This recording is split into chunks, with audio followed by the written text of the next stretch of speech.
Right now, inside your brain, something is happening that is silently destroying your English fluency. And you probably don't even know it's happening. Every time someone speaks to you in English, every time you try to form a sentence, every time you open your mouth to respond, your brain is running a secret program in the background.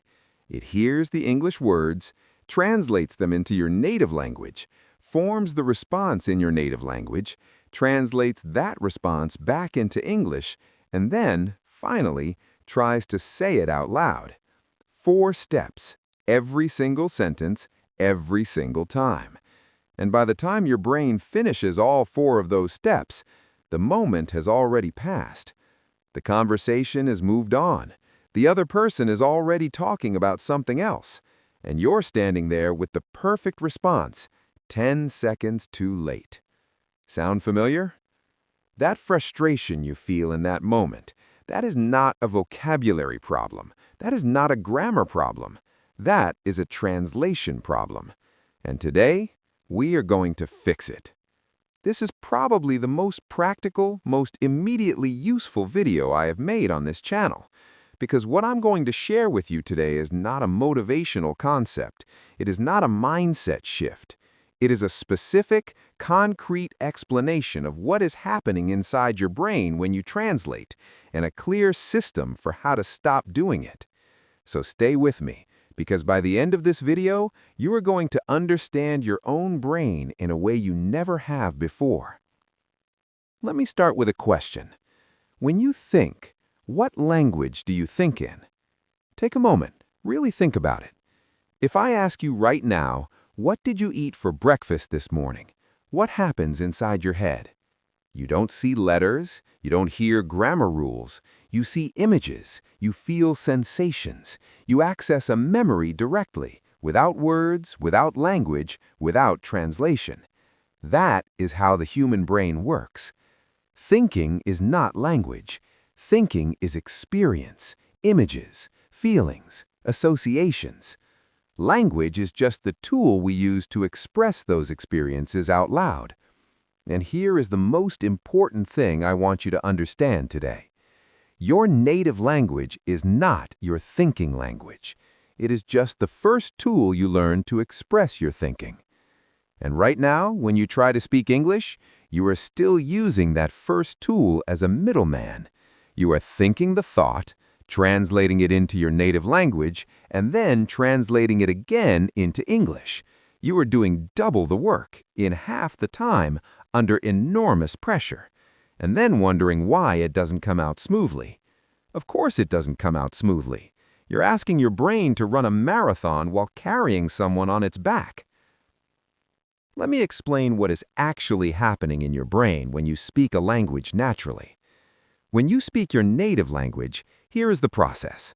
You have a thought, a feeling, an idea, and the words come automatically, instantly, without effort, without steps. You don't think about the grammar. You don't choose the vocabulary consciously. You don't construct the sentence piece by piece. It just comes. Because in your native language, words are directly connected to meaning, directly connected to experience, directly connected to emotion.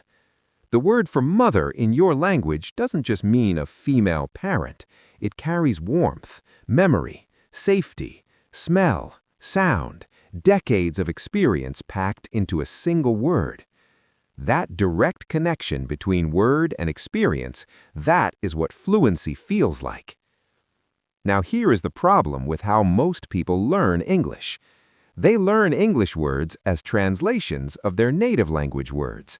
Dog means the same thing as the word for dog in their language. Beautiful means the same thing as the word for beautiful in their language. Love means the same thing as the word for love in their language. So in their brain, the connection looks like this: experience, native language word, English word.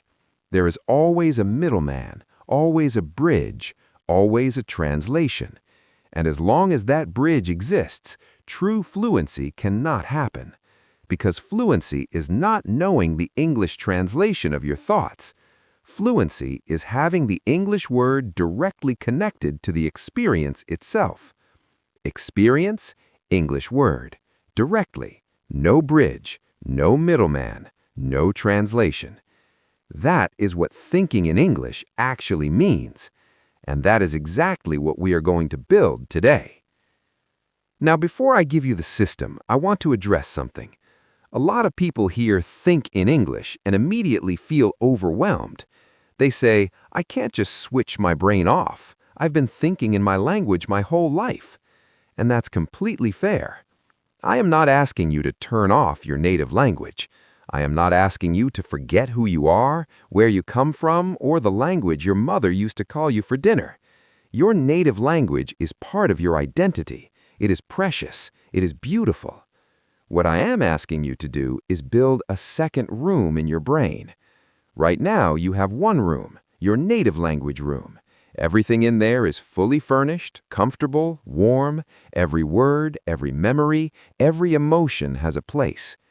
Building English fluency means building a second room, furnished differently, connected to different memories, different associations, different feelings. Not replacing the first room, adding to it. And the way you furnish that second room is not by translating things from the first room. It is by creating new, direct connections between English words and real experiences. Let me show you exactly how to do that. Here's the system. I call it the direct connection method, and it has 3 parts. The first part is called anchor. Most people learn vocabulary like this. They see the English word, they look up the translation, they memorize the translation, and they call that learning. But that is not learning. That is borrowing. You are not owning the word, you are renting it from your native language every time you need it. Anchoring is different. Anchoring means connecting the English word directly to an image, an emotion, or a physical sensation without going through your native language at all. Let me give you an example. The word exhausted. The translation method, you look it up, you find the word in your native language that means the same thing, and you try to remember it. The anchoring method, you close your eyes and you feel exhaustion. You remember the last time you worked so hard your body felt heavy. Your eyes were burning. Every muscle was tired. You were dragging yourself through the day. You feel that feeling fully in your body. And in that moment, when the feeling is alive inside you, you say the word, exhausted. Now that word is not a translation anymore. It is a memory, a physical sensation, a direct experience. And the next time you feel tired, truly, deeply tired, the word exhausted will not need to be translated. It will simply arrive, because it is connected directly to the feeling itself. That is anchoring. Do this with every new word you learn. Don't look for the translation. Look for the feeling, the image, the memory. Make the English word yours, not a copy of your native language word. Yours. The second part is called immersion thinking. This is the practice of using English as your internal voice. Not all the time, not perfectly, but consistently and deliberately. Here's how it works. Start small, incredibly small. When you wake up in the morning, before you even get out of bed, think one sentence in English. Just one. I'm tired. Today is Monday. I need coffee. It doesn't matter what the sentence is. It doesn't matter if it's simple. What matters is that you bypass translation completely. You had a feeling, tiredness, and instead of thinking the word in your native language, you reached directly for the English word. That is a direct connection being formed. And then, as the day goes on, add more moments. When you look out the window, think in English. It's cloudy today. The street is busy. When you're eating, think in English. This is too spicy. I'm hungry. When you're waiting, think in English. This is taking too long. I wonder what time it is. You're not studying, you're not practicing grammar. You are simply using English as your default thinking tool in small, low-pressure moments. And every single one of those moments is building a direct connection, weakening the translation habit, strengthening the English thinking habit. Over days, over weeks, over months, the translation starts to slow down. Then it starts to feel unnecessary.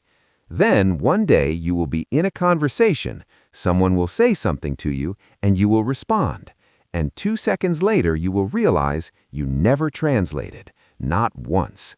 The words just came. That is the moment everything changes. And it starts with one sentence, in bed, before you even get up. The third part is called emotion linking.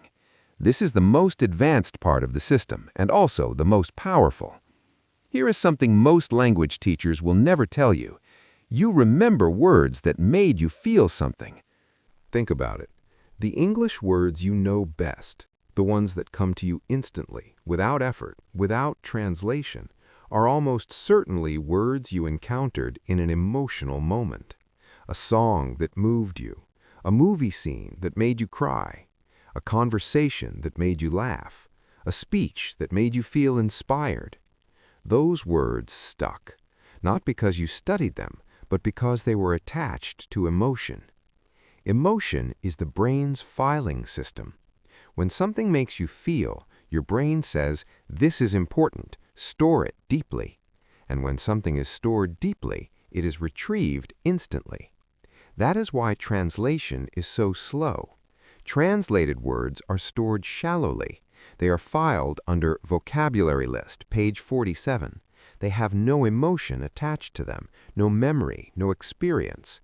And shallow storage means slow retrieval. Emotion linking is the practice of deliberately attaching emotion to English words and phrases.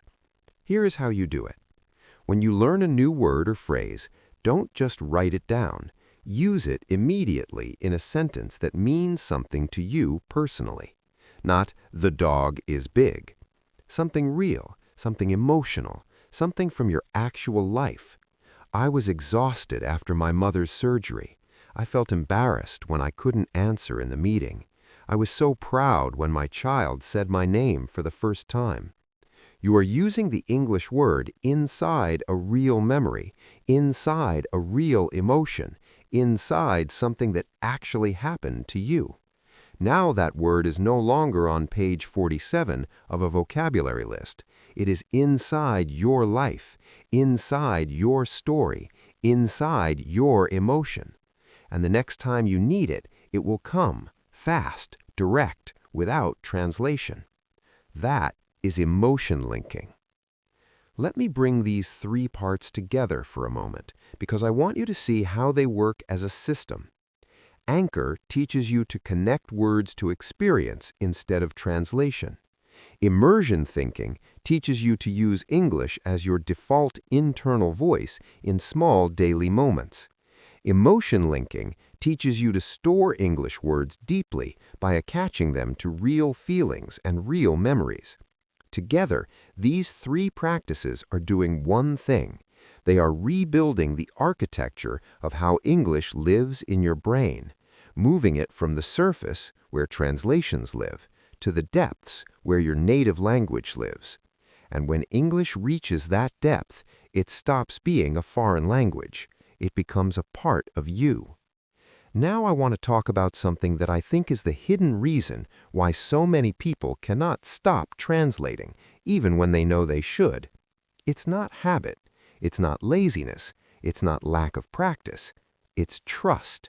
Or more specifically, the lack of it. Deep down, many English learners do not trust themselves. They do not trust that the right word will come if they don't check it first. They do not trust that their sentence will make sense if they don't translate it first. They do not trust that they will be understood if they just speak without controlling every word. And so translation becomes a safety net, a way of checking, verifying, making sure before committing. But here's the painful irony.